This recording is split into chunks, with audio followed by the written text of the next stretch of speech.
Се уште не стигната до рацете на првиот човек на собранието Талат Џафери, СДСМ и ВМРО ДПМН веќе влегоа во дуел дали е уредна иницијативата за референдумот на неголемата опозицијска партија за поништување на договорот за добрососедство меѓу Македонија и Бугарија.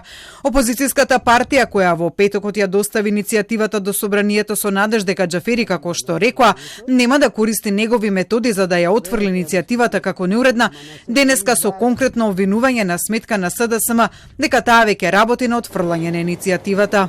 Антимакедонската СДС подготвува план и тоа исплашени од народот да ја отфрлат иницијативата за референдум. Свесни се дека над 60% од македонците го поддржуваат референдумот и би излегле на истиот. Тие подготвуваат сценариот тој воопшто и да не се случи. Во таквото сценарио главна улога треба да одигра Талат Џафери, кој само ќе го спроведе даденото од Ковачевски. Од владеачката СДСМ пак на ваквите тврдења од ВМРО ДПМН и порача прво да ја научи процедурата, па потоа да обвинува. Иницијативата не е стигната пред пратениците и од тука ваквите обвинувања се паушални, односно тенденциозни, со цел ВМРО ДПМН гласно да не го каже она што го знае, дека референдумот против ЕУ нема да успее. Оттаму наведуваат и дека нивната пратеничка група по прашањето на референдумот ќе постапи државнички, а ставот ќе го соопштат како иницијативата ќе се најде пред пратениците.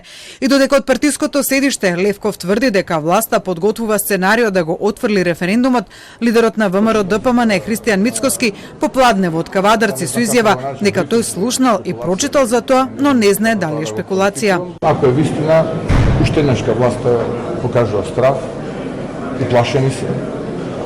Бегаат од народот. Сепак Мицкоски не пропушти да ја предупреди власта да не се обидува да ја оспори иницијативата. Ако тоа навистина така се потврди, тогаш жртвуваат дополнително влошување на односите помеѓу владата и опозицијата и предупредувам дека единствено одговорен за тоа ќе биде владата во овие тешки времиња, бидејќи не покажува демократски капацитет. А дали иницијативата за распишување на референдум на ВМРО ДПМН е уредна или не, треба да реши Законодавно-правната комисија и Комисијата за политички систем во собранието, кои треба да ја разгледуваат и да му го достават своето мислење за уредност на иницијативата на собранискиот спикер. Секако, предуслов за ова е Џафери прво да ја доби иницијативата и да им ја достави на двете комисии. Во петокот, кога беше доставена иницијативата од страна на ВМРО ДПМН, од кабинетот на Џафери беше соопштено дека тој е надвор од државата, без прецизирање кога се враќа во собранието.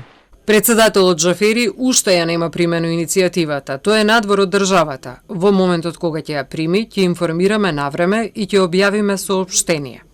Откако Џафери ќе ја доби иницијативата, според деловникот за работа на собранието, тој веднаш треба да им ја достави на надлежните собраниски комисии, кои пак имаат рок од 2 дена да му го достават своето мислење за иницијативата.